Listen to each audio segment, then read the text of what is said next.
আলাইকুম সবাইকে নতুন একটি ভিডিওতে সবাইকে স্বাগতম। তো গত ক্লাসগুলোতে আমরা লিমিটের বিভিন্ন বেসিক নিয়ে আলোচনা করেছি, লিমিটের টাইপ ভিত্তিক ম্যাথ করেছি। তো নবম অধ্যায়ের প্রথম পার্ট হচ্ছে লিমিট। তো লিমিট আমাদের প্রায় শেষ এবং আমরা টাইপ ভিত্তিক ম্যাথও অলরেডি করে ফেলেছি। তো পরবর্তী অংশ অন্তরীকরণ থেকে শুরু, এবং পরবর্তী অংশের যে ম্যাথগুলো আছে সেগুলো করার জন্য তোমাদেরকে অবশ্যই অন্তরীকরণের যেই জিনিসটা আছে সেটা জানতে হবে, এবং এগুলো অন্তরীকরণ যদি তুমি না পারো তাহলে সেই ম্যাথগুলো তুমি সলভ করতে পারবে না। প্রত্যেকটা ম্যাথে অন্তরীকরণের সাহায্য প্রয়োজন, কিংবা অন্তরীকরণের একটা পার্ট থাকে। তো অন্তরীকরণের যে মেন থিমটা আছে খুবই একটা সিম্পল ব্যাপার। তোমরা যদি এই ভিডিওটি মনোযোগ দিয়ে দেখো তাহলে অবশ্যই বিষয়টা ধরে ফেলতে পারবে। তো অন্তরক সহগ অন্তরীকরণের একটা পার্ট। তো অন্তরক সহগের যে সংজ্ঞাটা আছে সেটা যদি আমরা দেখি, এখানে বলা আছে কোনো বক্ররেখার যে কোনো বিন্দুতে অঙ্কিত স্পর্শকের ডালকে ওই বিন্দুতে ওই রেখার অন্তরক সহগ বলে। তো আমরা সংজ্ঞা ওয়াইজ বোঝানোর চেষ্টা করব। তো সংজ্ঞা অনুযায়ী যদি আমরা শুরু করি তাহলে দেওয়া আছে অন্তরক সহগের যে সংজ্ঞাটা সেই অনুযায়ী যদি আমরা শুরু করি তাহলে কোনো বক্ররেখার, তো আমরা একটা গ্রাফ আঁকি। গ্রাফ আঁকার পরে কোনো একটা বক্ররেখা আমরা আঁকি। সাপোজ ধরলাম বক্ররেখাটা এরকম, বা অন্যরকম বক্ররেখাও হতে পারে। তো আমরা এরকম একটা বক্ররেখা ধরার পর যে কোনো বিন্দুতে, তো যে কোনো একটা বিন্দু নিলাম আমরা, সাপোজ এই বিন্দুটা নিলাম। তো অঙ্কিত একটা স্পর্শক আঁকতে হবে। তো আমরা যদি একটা স্পর্শক আঁকি, এই বিন্দুটাকে কেন্দ্র করে স্পর্শক আমরা আঁকলাম। স্পর্শক পর্যন্ত আসছি আমরা। এরপর লেখা আছে স্পর্শকের ঢালকে।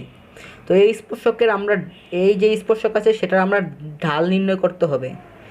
ঢালকে ওই বিন্দুতে এই বক্ররেখার অন্তরক সহগ বলবে। তো ঢাল নির্ণয় করতে হবে। তো এই স্পর্শকের ঢাল আমাদেরকে নির্ণয় করতে হবে। তো আমরা ঢালের যে একটা সূত্র আছে সেই সূত্রটা আমরা একটু দেখে আসি। ঢালের যে সূত্র এটা আমরা 9-10-এ পড়ে এসেছি। ঢালের যে সূত্র সেটা হচ্ছে y2 minus y1 x2 minus x1। তো ঢালের এই সূত্র ব্যবহার করে যদি আমরা এই স্পর্শক যে রেখাটা আছে সেটার ঢাল বের করতে চাই তাহলে আমাদেরকে দুইটা অপারেশন এক্স এবং ওয়াই অপারেশন দরকার পড়বে। তো এখানে দেওয়া আছে একটা বিন্দু, এখান থেকে আমরা এক্স এবং ওয়াই দুটো অপারেশন বের করার জন্য আমরা কি করব, তো আমরা সাপোজ ধরি এই বিন্দুটার স্থানাঙ্ক হচ্ছে এক্স আর এফ অফ এক্স। তো ভুজ হচ্ছে এক্স আর কোটি হচ্ছে এফ অফ এক্স। তো আমরা যেহেতু দুইটা অপারেশন প্রয়োজন এই ঢাল নির্ণয় করার জন্য, কিন্তু আমাদের এখানে আছে আমরা একটা বিন্দু আছে, তাহলে একটাই অপারেশনের ম্যাটেরিয়াল পেয়েছি। তো আমরা এই বিন্দু থেকে আরেকটা অপারেশনের ম্যাটেরিয়াল বের করার জন্য আমরা কি করব, আরেকটা স্থানাঙ্ক লিখি। তো এখানে লিখি এক্স প্লাস এইচ, আরেকটা হচ্ছে f of x plus H. এখানে এইচ টেন্স টু হচ্ছে 0, এই এইচ টেন্স টু হচ্ছে 0, মানে এইচের মান 0-র একবারে কাছাকাছি। তোমরা যদি একটু ডিপলি চিন্তা করো, এখানে একটা বিন্দু আছে, তো এই বিন্দুর খুবই কাছাকাছির আরেকটা বিন্দু, মনে করো এই যে একটা বিন্দু আছে, এই বিন্দুর একটা অংশ হচ্ছে এটা, আরেকটা অংশ হচ্ছে এইটা, ঠিক আছে। আর আরেকটা অংশ এটা আমরা কিভাবে বলতে পারি, কারণ এখানে এইচের মান খুব ক্ষুদ্র। যদি আমরা দেখি এখানে এক্সের সাথে এইচ যোগ হয়েছে আর এই এসটা হচ্ছে 0-র খুব কাছাকাছি। তো এটা আমরা খুব সহজেই অ্যাভয়েড করতে পারবো, কিংবা মানের কোনো পরিবর্তন হবে না।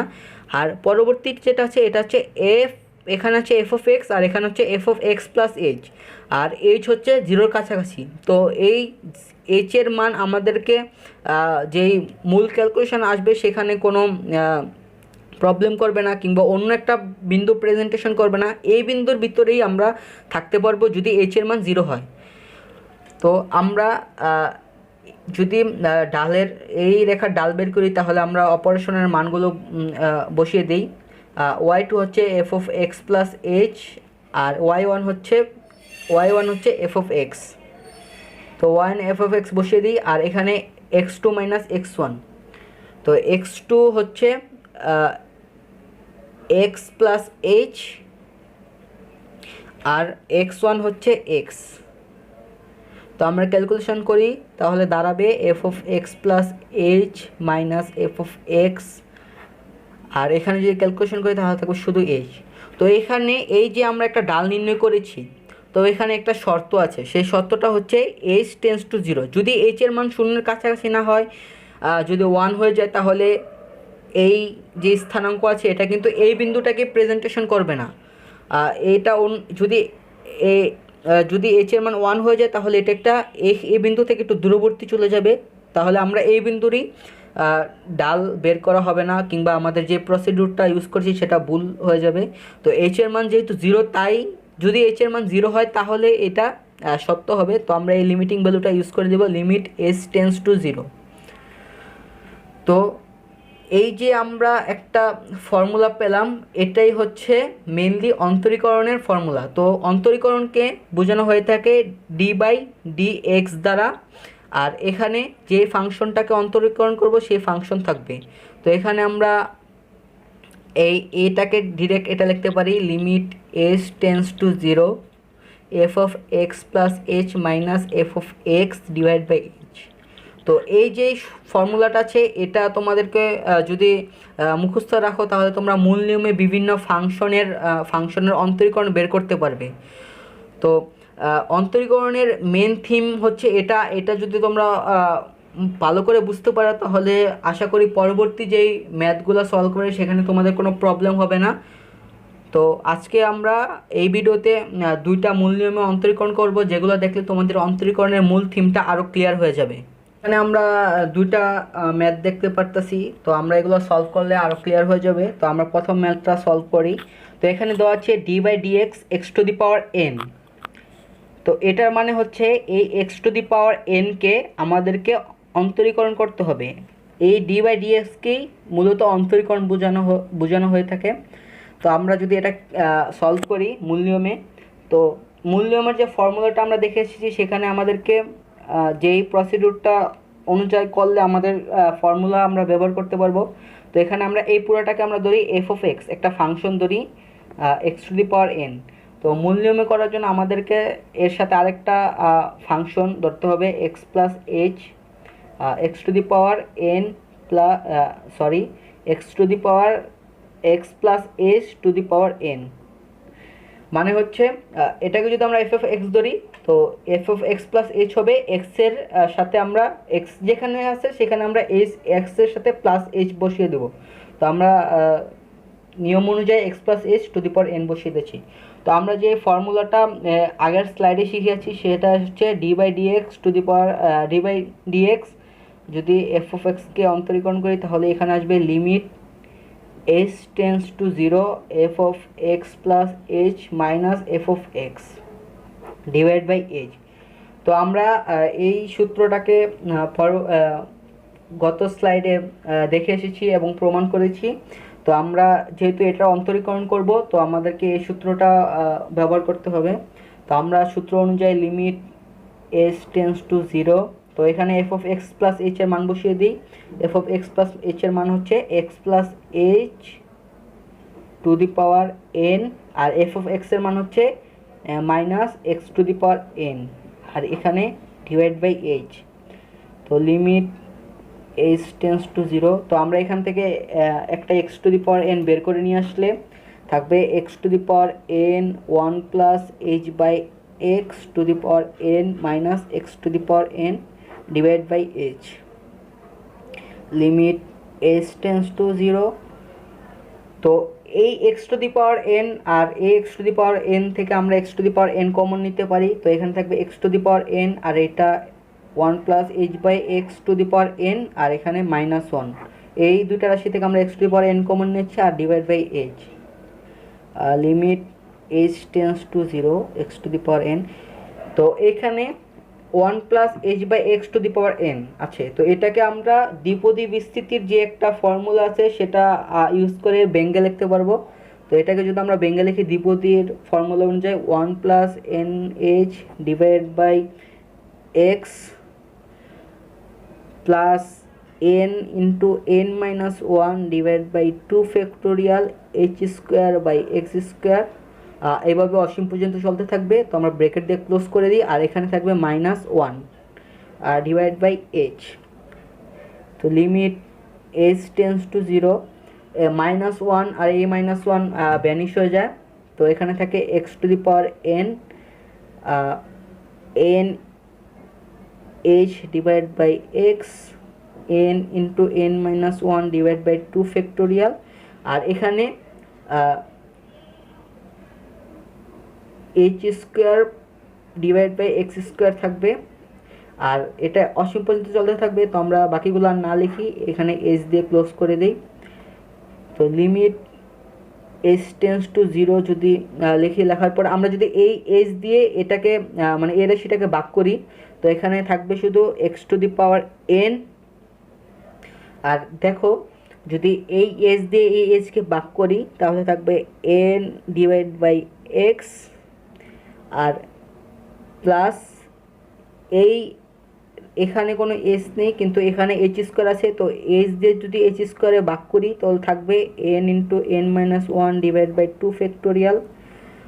এইচ স্কোয়ারকে যদি এইচ দিয়ে ভাগ করে থাকা শুরু থাকবে এইচ, আর এখানে থাকবে এক্স। তো এইভাবে চলতে থাকবে। পরবর্তী থাকবে এক্স কিউব থাকবে, কাটাকাটি করলে এইচ স্কোয়ার। তো এইভাবে আস্তে আস্তে একটা করে এইচ বাড়তে থাকবে। তো এটা আমরা আর না লিখি, আমরা ব্রেকেট দিয়ে ক্লোজ করে দিই। তো এখন আমরা যদি লিমিটের মানটা ইউজ করি, লিমিটের ভ্যালুটা ইউজ করি, h is equal h tends to zero দেওয়া আছে, তো আমরা লিমিটের ভ্যালুটা যদি ইউজ করি x to the power n n by x plus, তো এখানে খেয়াল করো এই রাশিতে এইচ আছে, তো এইচের মান যদি আমরা ইউজ করি শূন্য, তো পুরোটা শূন্য হয়ে যায়। পরবর্তীতে একটা এইচ থাকবে, তো ওইটার ক্ষেত্রে এই পুরোটা রাশি শূন্য হয়ে যাবে। তো আমরা এগুলো শূন্য শূন্য যোগ হলে কোনো ইফেক্ট পড়বে না। তো x to the power n into n divide by x, আর বাকিগুলো শূন্য থাকে। তো এটা সুযোগের নিয়ম অনুসারে আমরা গুছিয়ে লিখতে পারি N into x to the power n minus one. তো আমরা এখানে ডিরেক্ট লিখে দিই N into x to the power n minus one. তো এটা তোমরা একটা ফর্মুলা অনুযায়ী মুখস্থ করতে হবে। আর ডি বাই ডি এক্সকে যদি x to the power N যদি অন্তর্গ্রহণ করি তাহলে এটা আসবে। এটা তোমাদের মুখস্থ রাখতে হবে, কারণ এটা যদি তোমাদের ম্যাথ করার সময় কোনো সময় আসে তাহলে এটা ইজিক্যাল এটা লিখতে পারবে। তো ম্যাথের ভিতরে তো এই পুরোটা করা সম্ভব নয়, তো এটা যদি তোমরা মুখস্থ রাখো তাহলে ডিরেক্ট ইউজ করে দিতে পারবে। তো পরবর্তী ম্যাথটা আমরা যদি সলভ করি ঠিক আগের নিয়মই, d by d x e to the power x আছে, তো আমরা দুইটা ফাংশন বের করে নিব এখান থেকে, f of x e to the power x, আর f of x plus h হবে e to the power x plus h. তো মূল নিয়মের যে আমরা ফর্মুলাটা শিখেছি সেটা হচ্ছে d by d x f of x is equal limit h tends to zero f of x plus h minus f of x divide by h. তো আমরা এখানে যদি মানগুলো রিপ্লেস করে দিই, limit h tends to zero f of x plus আমরা বের করেছি e to the power x plus h, আর এ f of x is equal e to the power x divide by h. তো limit h tends to zero, তো এখানে আমরা সূচকের নিয়ম অনুযায়ী পাওয়ার ভাগ করে দিব e to the power x into e to the power h, যেহেতু প্লাস আছে তো গুণ আসবে, আর এখানে e to the power x divide by h. Limit h tends to zero, এই দুটো রাশি থেকে আমরা e to the power x common নিতে পারি, তাহলে তবে e to the power x common নিলে e to the power h minus one divide by h. Limit h tends to zero, আর এখানে e to the power x আর e to the power h minus one আছে, তো ই to the পাওয়ার এইচের একটা series আমরা জানি, তো আমরা e to the power x লিখে দেবো, আর ই টু দি পাওয়ার এইচের যে সিরিজটা আছে সেটা লিখে দেবো one plus h plus h square by two factorial plus h cube by three factorial, এভাবে অসীম পর্যন্ত চলতে থাকবে। আর যে মাইনাস ওয়ান আছে সেটা লিখে দেবো, তো ব্রেকেট ক্লোজ করে দেবো, আর ডিভাইড বাই এইচ।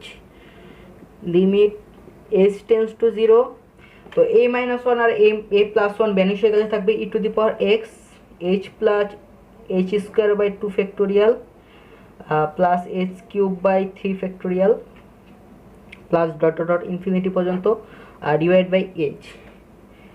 তো আমরা যদি এই এইচ দিয়ে এই রাশিটাকে ভাগ করি তাহলে থাকবে limit h tends to zero, এ এজ দিয়ে যদি ভাগ করে দিই তাহলে e to the power x one plus h দিয়ে যদি এইচ স্কোয়ারকে ভাগ করি তাহলে থাকবে h by two factorial plus h cube by h square by two factorial. যেহেতু এইচ কিউব আছে একটা ভ্যানিশে গেলে এইচ স্কোয়ার, আর পরেরটাতে এইচ কিউব, সরি এখানে থ্রি ফ্যাক্টোরিয়াল হবে, পরেরটাতে h cube by four factorial, এভাবে চলতে থাকবে অসীম পর্যন্ত। তো আমরা আর না লিখি।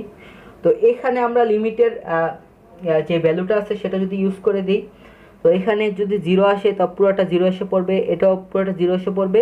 তো আর এটার সাথে যদি ই টু দি পাওয়ার এক্স গুণ করে দিই তাহলে থাকবে e to the power x, আর বাকিগুলো যেহেতু জিরো আছে তো সেগুলো ক্যালকুলেশন করা লাগবে না। তো আমরা ই টু দি পাওয়ার এক্সকে এক্স যদি ডিফারেন্সিয়েশন করি তাহলে সরাসরি ই টু দি পাওয়ার এক্স আসবে।